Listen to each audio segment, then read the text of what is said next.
Hi guys, CA final and CA intermediate exams అవుతున్నాయి. So ఇప్పుడు మీకు ఒక మిస్టేక్, నేనైతే నా సిఏ ఇంటర్మీడియట్ ఎగ్జామ్స్ అవుతున్నప్పుడు చేశానో ఒక మిస్టేక్ మీకు చెప్పాలనుకుంటున్నాను. సో దట్ ఆ మిస్టేక్ మీరు ఎవరు రిపీట్ చేయకుండా మీరు ఎట్ ద ఎర్లియస్ట్ సక్సెస్ జోన్లోకి వెళ్తారని చెప్పేసి అనుకుంటున్నాను. సో నేను సిఏ ఇంటర్మీడియట్ ఎగ్జామ్స్ రాసే టైంలో ఆల్రెడీ ఒక 2 పేపర్స్ రాసేసాను. అండ్ థర్డ్ పేపర్ రాసే ముందు నాకు ఏమనిపించింది అంటే, ఆల్రెడీ రాసిన 2 పేపర్స్లో ఒక వన్ ఆఫ్ ద పేపర్ నేను పాస్ అవ్వను అన్న ఫీలింగ్లో ఉన్నాను నేను. మీకు తెలిసిందే సిఏలో రూల్స్ ఏంటి, గ్రూప్లో ఉన్న అన్ని పేపర్స్ పాస్ అవుతేనే మనకి గ్రూప్ క్లియర్ అవుతుంది. సో ఒక ఎగ్జామ్ ఎలాగా నేను పాస్ అవ్వను కాబట్టి థర్డ్ పేపర్ రాసి ఏం లాభం అని నేను లాస్ట్ మినిట్లో గివప్ చేసి సరిగ్గా ప్రిపేర్ అవ్వకుండా థర్డ్ పేపర్ రాశాను. బట్ రిజల్ట్స్ వచ్చినప్పుడు ఐ వాజ్ షాక్డ్, బికాస్ ఒక పేపర్లోనేమో ఎగ్జామ్షన్ వచ్చింది అండ్ ఇంకో పేపర్ పాస్ అయ్యాను. ద థర్డ్ పేపర్ ఎప్పుడైతే లాస్ట్ మినిట్లో గివప్ చేసి సరిగ్గా ప్రిపేర్ అవ్వకుండా రాసిన థర్డ్ పేపర్ ఏదైతుందో దాంట్లో ఫెయిల్ అయ్యాను.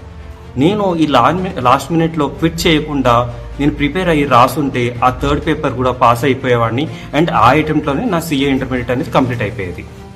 సో దీని ద్వారా మీరు నేర్చుకోవాల్సింది ఏంటంటే, అప్పటి వరకు ప్రిపేర్ అయ్యి లాస్ట్ మినిట్లో గివ్ అప్ చేయడం అనేది వెరీ రాంగ్ డెసిషన్. సో ఆ లాస్ట్ మినిట్ గివింగ్ అప్ అనేది అవాయిడ్ చేసి మీరు ఏదైతే ఎగ్జామ్స్కి ప్రిపేర్ అయ్యారో అది పర్ఫెక్ట్గా కాన్ఫిడెంట్గా రాసి అటెంప్ట్ ఫినిష్ చేసుకోండి. ఓకే, ఈ టైంలో నేను స్కూల్లో ఉన్నప్పుడు మా ఇంగ్లీష్ సార్ చెప్పే ఒక మాట చెప్పాలనుకుంటున్నాను.